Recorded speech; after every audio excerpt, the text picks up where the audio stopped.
Hey everyone, it's Michael and Ruben from Little Coin Shop, littlecoinshop.com.au, bringing you the best in numismatics. We have August's releases, and you're diving straight into the biggest box there. I am. What the heck? Let's go for it.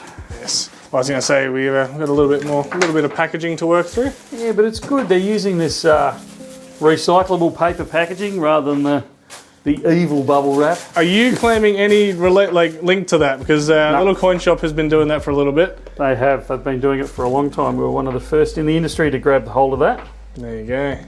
Yeah. Oh, beautifully extracted there. That's a real skill. I love these ones. We have the Kookaburra this time, the Kaka. Yes. So this is the latest Perth Mint release in the Indigenous series, and I'm blowed if I can remember the others. There was Kangaroo. And there was the Black Swan. That was the one, the Marley Black Swan. That's it. Yeah, so beautiful series, and it continues on today with the Kookaburra, the Kaka. Yeah. So if I can get into this, we'll have a look at it. Very contrasty there between the colours on the front and the sides to just that very plain black on the back. It is.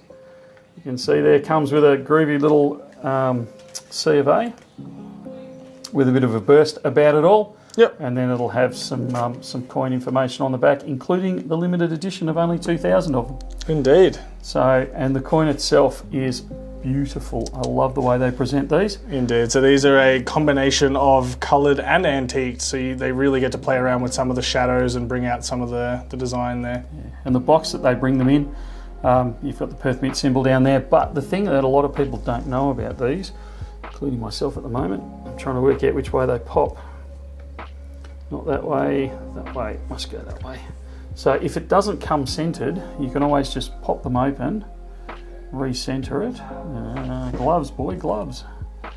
You can be a little bit forgiven because of the antique nature of it. Yeah, but I still shouldn't. So you centre it and then you close it back up and it looks Mickey Mouse, except for I think I've trapped a little bit of fluff in there. But other than that, it looks great. So these are a fantastic presentation that the Perth Mint does because it allows you to adjust it and move it around if you want it off centre and those types of things. But these are now available. They are limited, like we said, to 2,000. And they tend to go fairly quickly. They won't sell out overnight, but they tick along. So a great one to add to your series or to start that series from here. If I can get you to quickly flip it over just to see King Charles in the antique style as well. I actually think the obverse looks far better in the antique style.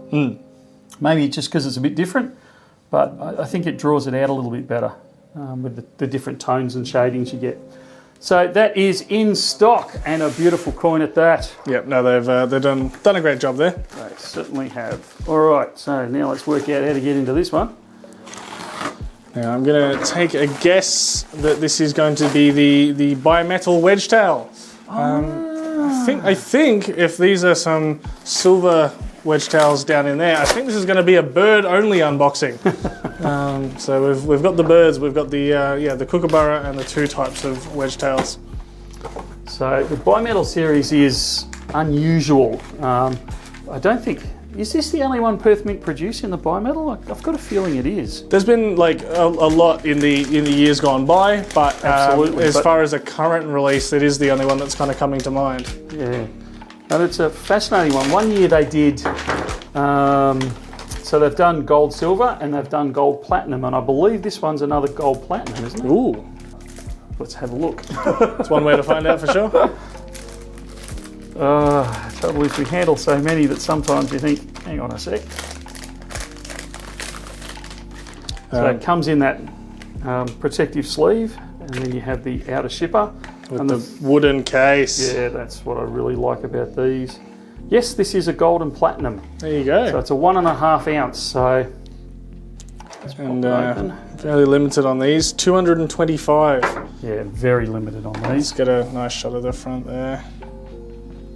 And then you open it up and it goes la. Well, it doesn't, but I did. There you go, opens up. You've got the C of A there, Certificate of Authenticity. And then inside, if I can get the little Perth Mint doily off, you've got a slightly sideways, beautiful coin there. Beautiful. Yeah, they really are. They just make them pop so nicely. And then over the page we have King Charles III.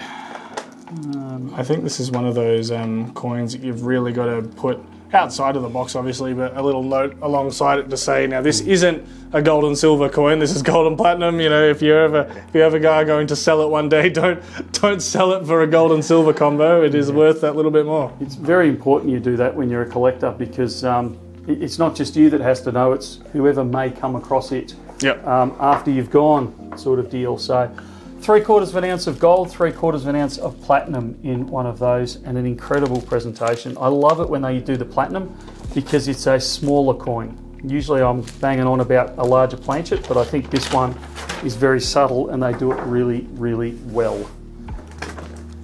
Onto the last box there, which should contain this same design, but in a 3-ounce silver. Yeah, it's unusual they've gone for the 3-ounce this year. I think I like that as you've always said, the slightly larger planchet. And they experimented a little while ago with a few things in that size. Thinking back to the koala, they did in the gilded type. They did it in the rose gilded. You know, they played around with it a little bit in that 3-ounce size. Yeah, and you got to give Perth Mint full marks for their courage to experiment. Because a lot of companies... That does sound like the kind of thing you'd say if they were doing something. We do actually mean that in a positive way. Absolutely. That feels like the kind of compliment you'd give someone when you're not sure what else to say about them. Like, the thing we can say about the Perth Mint is, they know how to just, But in this case, they do actually do a great job with it. They have. And they have produced some ones where we've kind of gone, hang on a sec. But they've produced some other stuff, their reverse gilding and some of their new coloured technology. They're not frightened of pushing the boat out a bit and actually experimenting with some of these things. So pushing the boat out in this case, and again, you get a certificate of authenticity, but you get this beautiful 3-ounce coin. And there's very few 3-ounce coins out there. New Zealand Mint has made some recently for the Star Wars series. Yes. I can't think of anyone else off the top of my head, although I'm sure some of the commenters would, and people watching will correct me on it.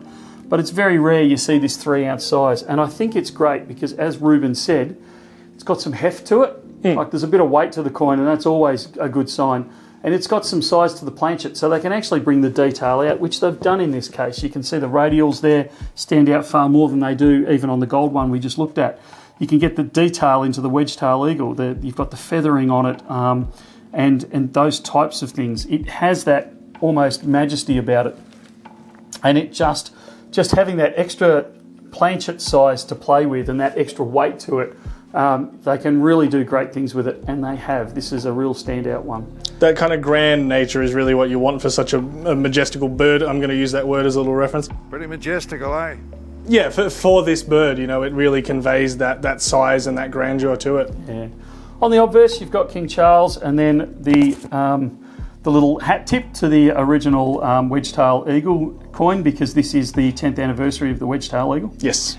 Got to say, I'm not as much. I love the reverse side. The obverse side, I'm not so sure about that shiny finish. There's a bit too much shiny there for the amount of matte. I reckon they could have mattened it up a bit, if that's a word. You prefer the antiqued one then? I prefer the antique finish, absolutely. Yep. But yeah, it's probably just too much shine on this side, whereas this side you've got this beautiful blend of the matte finish and the shiny finish, so it actually sits nicely in there.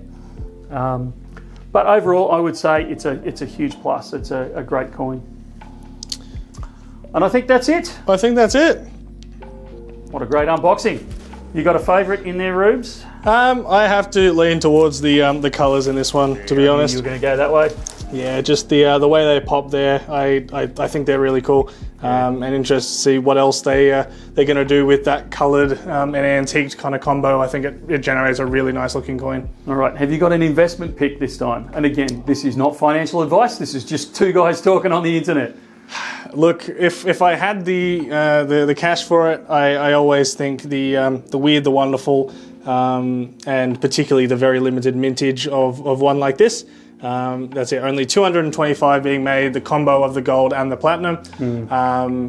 I think that's where I'm leaning towards. But that's it. Now that this is quite established as a series, potentially even this one as well. Yeah, I'm really struggling with this one because And I'm feeling bad for then leaving the 3 ounce out on its own. But yeah, this isn't an emotional thing, mate. Yeah. It's okay. All right. No, but I actually I quite agree with you. I think I really like this coin. I think they've done a great design, and I think the colours pop, like you said.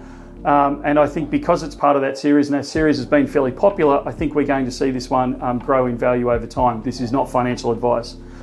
The platinum and gold, I think limited numbers, great design, a great looking coin. I think they've nailed it with that. Whether it's a good investment or not probably depends on what we see gold and platinum do moving forward. But I like that one. It wouldn't stress me. And the 3 ounce, I think just going out on the 3 ounce, going out on the limb a bit, I think that one's got real potential. I like the coin, and I think it's got potential for the future. good stuff, Perth Mint. You've done a good job, and we are looking forward to next month because we've got some big releases coming for next month.